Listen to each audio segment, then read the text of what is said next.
चलिए दोस्तों, आज हम आपको लेते चलते हैं एक ऐसे पोखर के पास जो मछली पालन कर रहे हैं, और वो भी बिहार में, और वो भी देसी तरीके से। तो ये आप बताएंगे कि किस तरह से मछली पालन कर रहे हैं यहाँ पर। देखिए, हम लोग यहाँ पर अपना जो थाई मांगुर है उसका पालन कर रहे हैं। दरअसल क्या है कि बिहार में जो थाई मांगुर आता है वो बाहर के राज्यों से आता है, जैसे वेस्ट बंगाल वगैरह से। तो इस तरह क्या है कि हम लोग को मछली के लिए बाहर के स्टेट से निर्भर होना पड़ रहा है। इसीलिए हम लोगों ने उसका ट्रेनिंग हासिल की मछली पालन करने का। उसके बाद हम अपने खुद से मछली का जो पालन वो करने लगे हैं, और हम इसमें आज इस बार अच्छा खासा जो है मछली उपजाए हैं, और उम्मीद है कि हम फिर से उपजाएंगे। यहाँ किसमें कितना पानी की ज़रूरत पड़ती है, कितना फीट पानी की ज़रूरत पड़ती है, इसके बारे में थोड़ा जानकारी दीजिए। देखिए, मछली पालन में आपको बुनियादी चीज़ों की जानकारी ज़रूरी है, जिनमें से वाटर मैनेजमेंट है, यानी पानी का रखरखाव। अगर आप पानी का रखरखाव पर ध्यान नहीं देंगे तो आपको उसमें नुकसान होने का डर रहेगा, या फिर उसमें मछली नहीं बढ़ेगी। इसलिए इसमें होता क्या है कि आपको पानी का मैनेजमेंट बहुत ज़रूरी होता है। तो जैसे कि आपने बताया कि इसमें पानी कितना होना चाहिए, तो मैं आपको बता दूं कि मछली पालन में कम से कम आपको 3 फीट पानी रखना ये ज़रूरी होता है। उन सब ज़्यादा भी पानी रख सकते हैं। मान लीजिए मछली का बच्चा 2 दिन या 4 दिन का है, ऐसा कंडीशन में उसे कितना पानी की ज़रूरत पड़ेगा।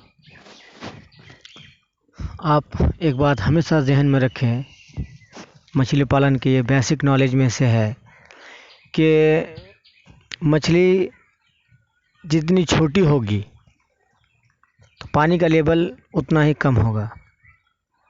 तो उसमें जो मछली का बीज है उसका मरने का डर नहीं रहेगा।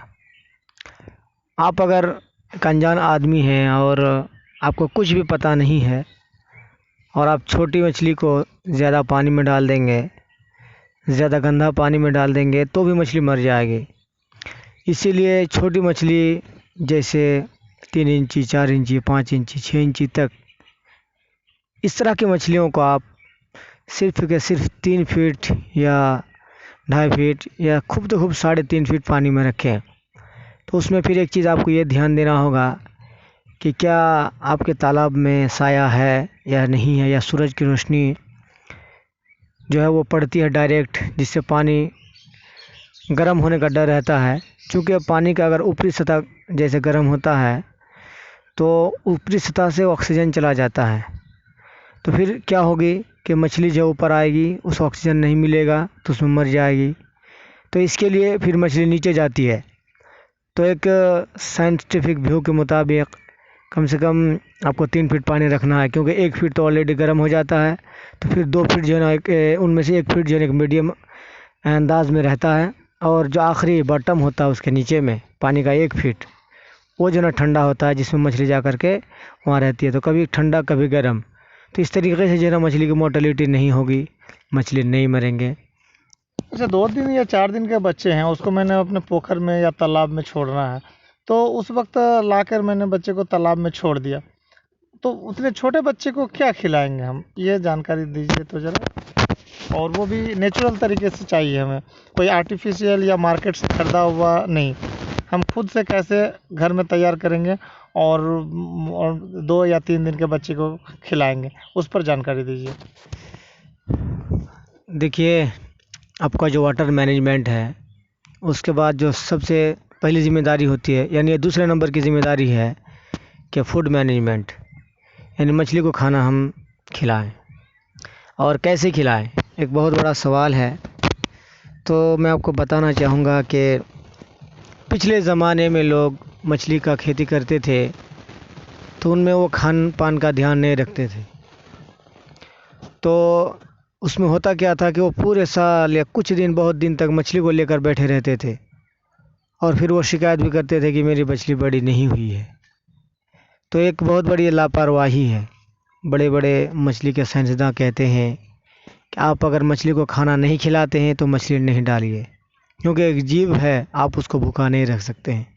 एक अलग बात है कि मछली वो पूरी ज़िंदगी भर भूखी रह सकती है, इसमें कोई ये नहीं है, क्योंकि भगवान ने उसको वो सलाहियत दी है, उसके अंदर वो कैपेसिटी है कि वो भूख और रहकर भी सर्वाइव करेंगे।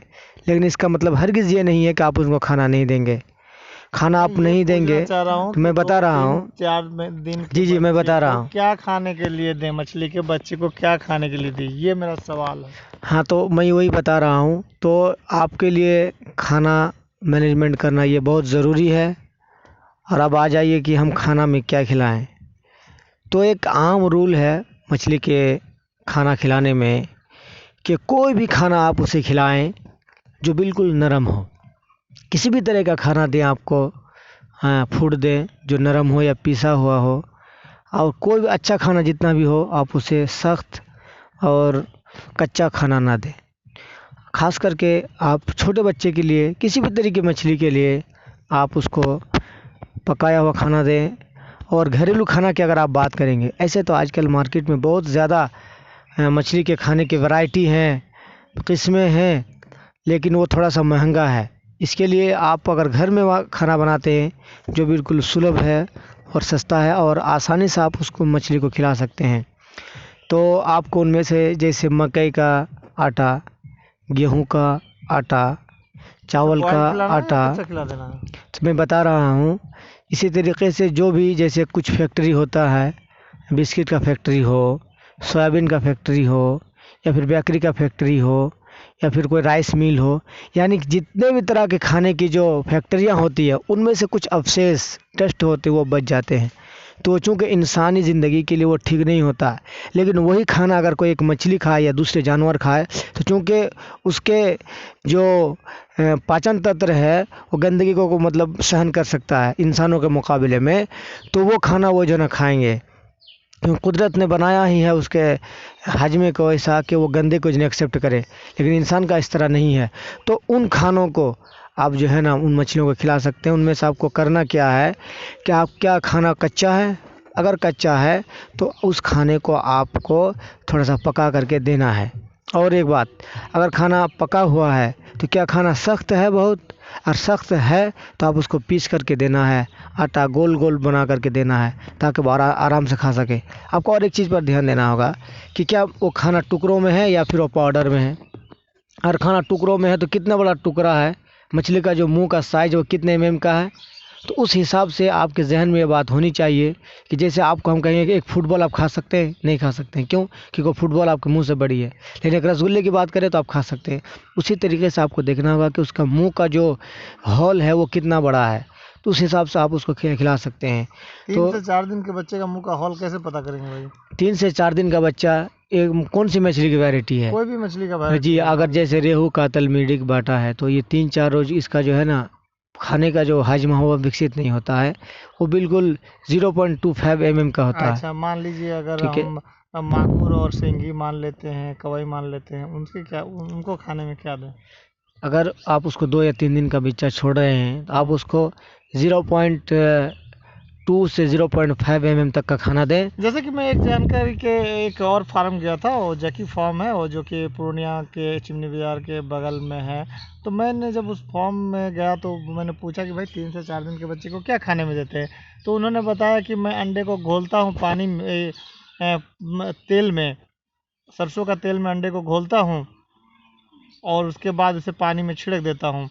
तो वो कैसा खाना है, वो किस तरह का फूड है, उस पर क्या आपकी राय है? क्या ये सही वो लोग खिला रहे थे या कुछ मिस मैनेजमेंट कर रहे थे? खैर, आप ये खिलाना सही रहेगा कि अंडे को सरसों का तेल में मिक्स करके फेंट करके पानी में छिड़काव कर दे? देखिए, जो अंडा है और सरसों का तेल है तो ये मछली का जो खाना औपचारिक तौर पर ये मछली का खाना है, लेकिन प्रोफेशनल तौर पर ये मछली का खाना नहीं है। असल में है क्या कि चूँकि 2-3 रोज़ का जो बीज होता है उसका जो मुंह होता है बहुत छोटा होता है और वो खाने के लायक भी नहीं होती है। तो आप जब तेल और अंडा उसको छिड़कते हैं तो अनजाने तौर पर जब वो सांस लेने के लिए ऊपर आता है तो उसके मुंह में वो खाना चले जाता है। तो इस तरीके से वो भोजन ना चाहते हुए भी ग्रहण कर लेता है, जिसमें उसका ग्रोथ भी फास्ट होता है। तो एक औपचारिक है, ये प्रोफेशनल नहीं है। आप आटे के जो दाने हैं, आटा जो है, आटा आप जानते हैं पीस पीस के बहुत बारीक हो जाती है। किस चीज़ का आटा? चावल का आटा, गेहूं का आटा, मकई का आटा, या फिर और किसी चीज़ का आटा? देखिए, आप एक चीज़ हमेशा ध्यान में रखें कि दुनिया के अंदर कोई भी इंसान खाना बनाता है या खाता है तो एक तरह का खाना नहीं खाता है। क्योंकि अगर एक तरह का खाना खाएगा तो उसके लिए ठीक नहीं है, उसके पेट के लिए सही नहीं है, उसके जिस्म सेहत के लिए सही नहीं है। उसमें न्यूट्रिशनल जो फार्मूला है, अच्छा, मेरी बात पूरी सुन लीजिए आप। चलिए ठीक है, बताइए, मैं एक next सवाल पूछने वाला जी, था। न्यूट्रिशनल फार्मूला है वो नहीं होता है। तो उसमें आपको जैसे खाने में आपको कैल्शियम का मात्रा देखा जाता है, मिनरल देखा जाता है, आयरन देखा जाता है, विटामिन देखा जाता है। इस तरीके से जो तमाम तरह का जो है, जो मछली के लिए ज़रूरी होता है, वो जो उसमें देखा जाता है। तो इस तरीके से आपको क्या होता है, खाना बनाना होता है। जैसे अगर आप दर्रा का बनाते हैं तो गेहूं का दर्रा दिए, मकई का दर्रा दिए, उसमें कुछ मछली का सुक्ती दिए, बाज़ार से आर्टिफिशियल कुछ विटामिन ला करके उसका एक घोल बना दिए। घोल बनाने के बाद वो फिर क्या होगा कि आपको एक बेहतरीन और मज़ेदार खाना जो है ना तैयार हो जाएगा। तो फिर आप उसको खिलाएंगे तो मछली का ग्रोथ होगा। रेगुलर आप एक आटा खिलाएंगे तो उसमें फिर मछली का ग्रोथ भी नहीं होगा और उसमें मरने का भी चांस रहेगा। ठीक है, तो इन बातों का आपको ध्यान रखना ज़रूरी है। दोस्तों, अगर आप चैनल में नए हैं तो चैनल को सब्सक्राइब कर लेंगे, कमेंट में अपनी राय देंगे, और अगर कोई क्वेश्चन होता है तो आप उसे कमेंट बॉक्स पर लिखेंगे। वैसे आप इस डिस्प्ले पर देख रहे हैं, ये इनका बहुत बड़ा एकड़ में फार्मर है। ये 20 से 30 लाख डॉलर सालाना कमाते हैं इस मछली पालन से, और इनके पास हमेशा ताज़ी और अच्छी अच्छी मछलियाँ, मागुर, सिंगी, कवई, इस तरह की मछलियाँ पाए जाते हैं। अगर आप मछली लेना चाहते हैं तो आप इनसे संपर्क कर सकते हैं, सजेशन ले सकते हैं। किसान भाई, अगर आप बेरोजगारी में हैं, या फिर आप रोज़गार चाह रहे हैं, या कुछ छोटा मोटा आप पालन करना चाह रहे हैं, कुछ देश के लिए, कुछ विकास के लिए कुछ पालन करना चाह रहे हैं, मछली का फार्म ही खोलना चाह रहे हैं, तो फिर आप डिस्प्ले पे जो नंबर आ रहा है उस पर आप कॉल करके बात कर सकते हैं। तो मेरा एक सवाल था कि अचानक से मछलियाँ पानी में उल्टी होकर के तैरने क्यों लगती है, या पहले वो बाहर आकर क्यों सांस लेने लगती है? जैसे कि एक दोस्त के यहाँ ऐसा ही हुआ था, तो जब उल्टी होकर वो सांस लेने, मतलब ये पानी के बाहर मुंह निकाल करके वो जब तड़पने लगा, तो हमारे उस दोस्त ने देख के उसे जो है ना मोटर चला दिया और पानी का छिड़काव करने लगा, और 1-2 घंटे बाद वो सही हो गया।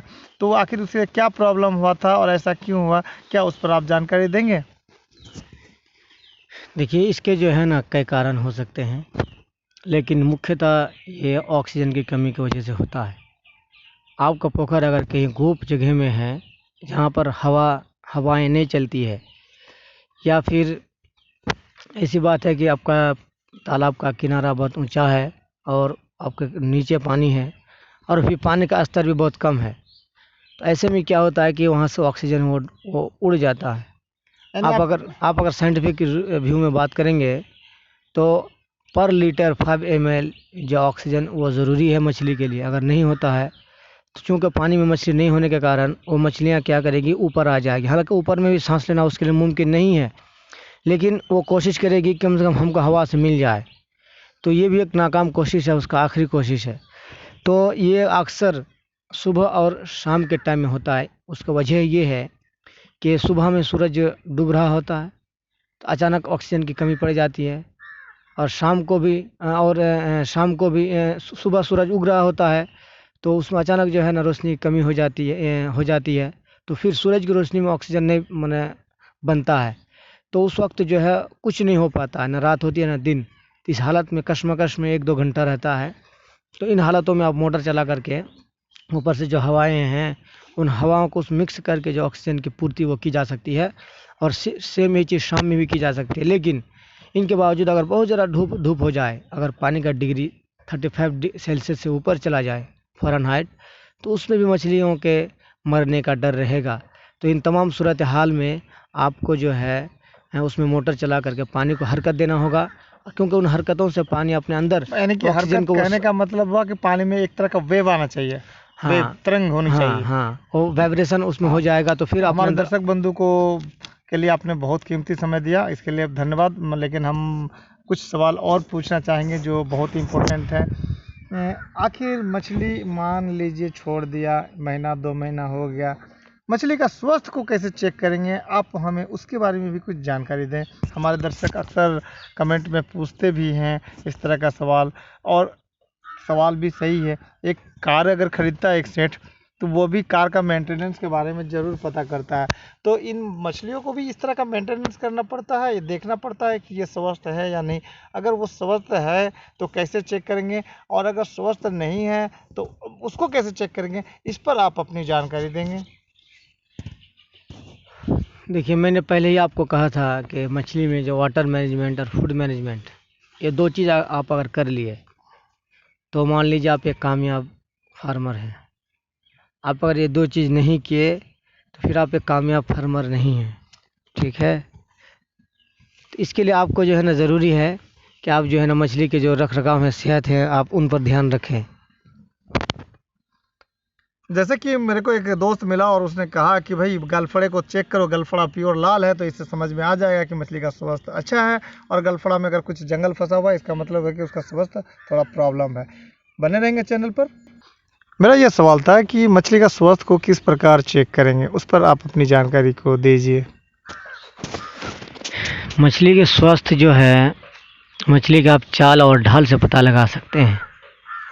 ये ज़रूरी नहीं है कि मछली को आप उठा करके एक अच्छी मछली को जांच लें, जैसा कि आजकल के डॉक्टर करते हैं। मरीज़ पहुंचते ही जो है उसको बहुत तरह की बीमारी उसको बता देते हैं, तो मरीज़ ये सोचता है कि ऐसी इतनी बीमारी लेकर हम जी कैसे रहे हैं, और एक तरीके से उसे डरा दिया जाता है। तो इस तरह की बात नहीं है, ठीक है। आप जब तक मछली में प्रॉब्लम ना देखें तब तक आप समझें कि नहीं, मछली मेरी वो स्वस्थ है, सेहतयाब है। हाँ, मछली के अंदर कुछ बीमारियां हैं, लेकिन आजकल बिहार में वो बीमारियां जो है बहुत कम है, लिहाजा आपको बीमारी पे ज़्यादा ध्यान देने की ज़रूरत नहीं है, ठीक है। खैर, अगर कोई प्रॉब्लम हो तो आप हमको बताएंगे, लेकिन मैं ये आशा करता हूँ कि मछली में मैं भी बहुत दिन से मछली पाल रहा हूँ, उस तरह का कोई प्रॉब्लम नहीं है बीमारी में। ख़ास करके ठंडी के मौसम में ही कुछ मैनेजमेंट किया जाता है जिसमें घाव ना हो, और इस तरीके से मछली को उटंग पुटंग खाना नहीं दिया जाता, क्योंकि उटंग पुटंग खाना देने से एक ड्रॉपसी नामी बीमारी होती है जो पेट में गैस पैदा करके पेट फुला देता है और फिर मछलियाँ मरने लगती हैं। तो मैंने पहले ही बताया आपको कि खाना मैनेजमेंट, फूड मैनेजमेंट ये बहुत ज़रूरी होता है, तो इसमें ख़ास तरह का बीमारी है नहीं, ठीक है। अच्छा, हम ये जानकारी चाहते हैं कि अगर कितना छोटा तालाब से एक किसान अपना काम चालू कर सकता है, या कोई शौक से अगर चालू करना चाहे मछली पालन, तो उसको कम से कम कितना बड़ा तालाब से वो इस काम को स्टार्ट कर सकता है? ज़रा उस पर जानकारी दीजिए। सबसे पहली बात तो आपको इसमें एक्सपर्ट होना ज़रूरी है आपके साथ में, चाहे वो बाय फ़ोन हो या फिर आपके पास जा कर के हो। बात बाकी आप अगर एक प्रोफेशनल तौर पर मछली करेंगे तो आपको कुछ ट्रेनिंग होना ज़रूरी है, और ट्रेनिंग करने के बाद आप डायरेक्ट बड़े पैमाने पर इसको नहीं कर सकते हैं, ठीक है, क्योंकि आपके पास शुरुआती दौर में एक्सपीरियंस कम होंगे, जिसमें आप पूंजियाँ लगाएंगे और फिर आपको जो है ना घाटा लगने का चांसेस ज़्यादा रहेंगे। तो आप क्या कर सकते हैं, 1 से 2 3 कट्ठा 10 कट्ठा तक के पोखर में आप जो है अपने शुरुआती आजमा सकते हैं। उसके बाद फिर जैसे जैसे आपके एक्सपीरियंस बढ़ें, और आप फिर एक एक्सपर्ट ज़रूर रखें आप अगर शुरुआत में हैं, क्योंकि एक्सपर्ट को पता होता है हर चीज़। तो इस तरीके से आप धीरे धीरे जो है आप ग्रोथ करेंगे, तरक्की करेंगे। तो इस लिहाज से आप अगर आपके बातों का जवाब दिया जाए तो कम से कम आप 5 कट्ठा से इसका स्टार्ट कर सकते हैं। मान लीजिए 1 बीघा ज़मीन, यानी कि 20 कट्ठा ज़मीन में कोई अगर मांगुर का बिजनेस चालू करता है, तो उससे उतना ज़मीन में कितना मछली छोड़नी चाहिए, और उससे कितना प्रॉफिट और कितने दिनों में होगा, हमें बताइए थोड़ा, तो हमारे दर्शक बंधु देख रहे हैं। देखिए, 1 बीघा जो है, ये आप अगर थाई मांगुर पालेंगे तो इसके लिए बहुत बड़ा माना जाएगा। तो इसीलिए उस 1 बीघा को आप 2 या 4 भागों में बांटना होगा। उसके बाद उसमें आप पर जो 1 स्क्वायर मीटर है उसके हिसाब से 1 बीज डालेंगे। तो आप सोचेंगे कि नहीं मुझे और घना करना है, तो 2, 3 यानी 1 से लेकर 3 तक मछली आप 1 स्क्वायर मीटर में आप डाल सकते हैं। तो इस तरीके से ये मछली का जो है पालन किया जाता है। आखिर ना पता कैसे चलेगा कि हमारा जो है ना 1 स्क्वायर फीट के हिसाब से तो ये कॉपी में कैलकुलेशन हो जाएगा कि कितना स्क्वायर फीट हुआ और कितना पीस मछली की ज़रूरत है। मछली को काउंटिंग कैसे करेंगे रे भाई? ये भी थोड़ा सा बता दीजिए, हमारे सीधे साधे दर्शक बंधु जो होंगे वो इसका कैलकुलेशन करके निकाल लेंगे। देखिए, ज़मीन का जो नापी है कैलकुलेशन है वो भी आसान है, और इस तरीके से मछली का बीज का जो कैलकुलेशन है वो भी आसान है। कैसे? आप 1 किलो मछली नाप लें और उसको गिन लें कि 1 किलो में कितनी मछलियाँ आती है। मान लीजिए अगर 1 किलो में 20 से 25 पीस मछलियाँ आई तो आप उसको 22 गिन लें, 22 मान लें। आप अगर उसको 50 में गुना करेंगे तो 5 दूना 10 यानी 1000 और 5 दूना 10 1100 मछलियाँ आएंगी। यानी 50 केजी में आपको आई 1100 मछलियाँ। तो ये इस तरीके से आप कभी भी काउंटिंग कर सकते हैं। और आप ज़मीन का जो निकालेंगे स्क्वायर फीट या स्क्वायर मीटर, आप ज़मीन की लंबाई चौड़ाई नाप लें कि कितने मीटर में होते हैं, और फिर उसको जो चौड़ाई को आप जो है लंबाई में गुना मार दें। तो इस तरीके से आपका पूरा जो है ना फीट और या स्क्वायर मीटर वो जो है निकल जाएगा। हमारे दोस्त है कि बिहार के हैं, वो बिहारी बाबू, उसने मछली पालन के लिए 2 बीघा ज़मीन में मछली पाला और ऐसा हुआ कि बाढ़ आ गई और उसकी सारी मछलियाँ भाग गई। उसको वो रोक ना सका और वो करोड़पति से खाकपति हो गया। यानी कि जो कल का राजा था वो दूसरे दिन भिखारी हो गया। तो ऐसी समस्या से बचने के लिए क्या उपाय है, उस पर कुछ जानकारी दीजिए। बिहार में इस तरह की समस्या बहुत आम है, और बिहार में हर साल जो है बाढ़ आता है, और बिहार की जो गरीबी की एक वजह ये बाढ़ है, इसमें कोई दो राय नहीं है। पूरी दुनिया के लोगों को पता है, पूरे भारत के लोगों को पता है, और यही कारण है कि हर साल बिहार के मजदूर उसको बाहर में जाकर के दूसरे के यहाँ काम करने पर मजबूर होना पड़ता है। एक समस्या है। पूछ रहा था, जी पूछ रहा था कि कैसे बचाव करे। आप तो बिहारियों का गुणगान का शुरू कर दिया। हम बचाव कैसे करें ऐसी परिस्थिति में, कैसे बचाव करें कि उनका पोखर की मछलियाँ ना भागे, उस पर कुछ उपाय बताइए। गुणगान मत कीजिए बिहारियों का और बिहार का। इसमें तो सबसे पहले इसके जिम्मेदार एक सरकार है, जो उसके बाढ़ को रोकने का और उसको मैनेजमेंट करने का वो नहीं सोचती है, और हर साल इस तरह हो जाता है। इसमें करोड़ों का नुकसान हो जाता है। तो इसमें एक चीज़ है कि आपको देखना होगा कि ये बाढ़ग्रस्त इलाका है कि नहीं। अगर बाढ़ग्रस्त इलाका है फिर भी आप मछली पालन के लिए, तो आपको मछली पालन के लिए नहीं सोचना है, क्योंकि आप पूंजी डाल करके आपको पूंजी अगर भाग जाएगी, बतख पालन करें तो उसमें आप कोई फ़ायदा नहीं है। नहीं, बतख पालन नहीं करना, मैं आपको बता रहा हूँ। तो इसको सीजनली बोलते हैं, यानी सीजन, जैसे कि बाढ़, तो बाढ़ कब ख़त्म हो जाता है, ठीक है, मान लीजिए सितंबर महीने के लास्ट में या 15 सितंबर के बाद